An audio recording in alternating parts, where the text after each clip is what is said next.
Good afternoon, it's Valerie Ling here. I'm a clinical psychologist and I am the director and founder of the Center for Effective Living. And we've had a question from one of our community about what do you actually say and how do you prepare your child to see a child psychologist? So I'm going to speak directly to primary school age and younger.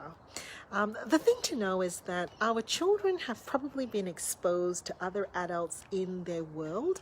They may have sporting coaches, they may have teachers, they may have preschool teachers, they've been to see the doctor. So in essence, seeing another adult that's interested in them and wanting to help them is not foreign.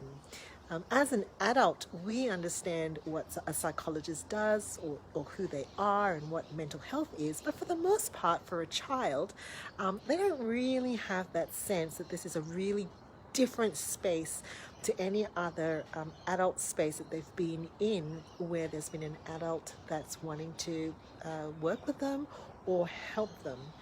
And so one of the things to be able to say to your child is just like we have got a doctor for our health, and just like we go and see a coach who helps you to work on your sport.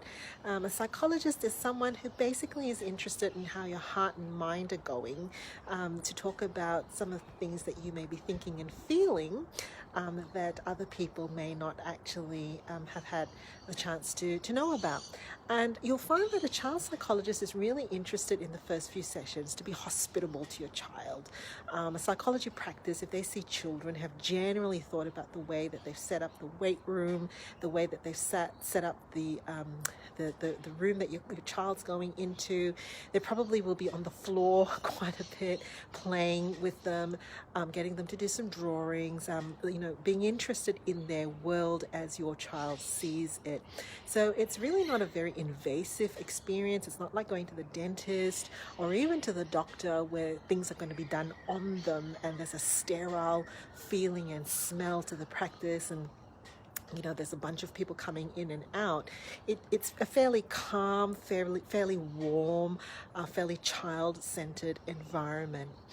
So things that you may want to consider is having your child well fed, helping them to have a good night's rest the night before, giving them the heads up as to where you're going, what to expect after. Will you have something to eat after? Will you go for a wander in the park after? So part of it is for us as adults to feel comfortable that it's not something that our children can't manage, seeing a child psychologist, because they are used to being with other adults to help them and who are interested in them. Secondly, child psychologists very often will use play-based, rapport-based methods in the first appointment, and we are generally and genuinely interested in the parents' point of view and where the families are at. So we're not really interested or not really invested in separating children, particularly the younger that they are, from their comfort zones within their family. So you'll find that appointments will include you, and it'll be something that your children will experience as being much like any other environment they've been in, like with a school teacher or a preschool teacher. So hopefully that helps. Plenty of resources on our website for you to download, and with some of our blogs under the child psychology section as well. All right, take care.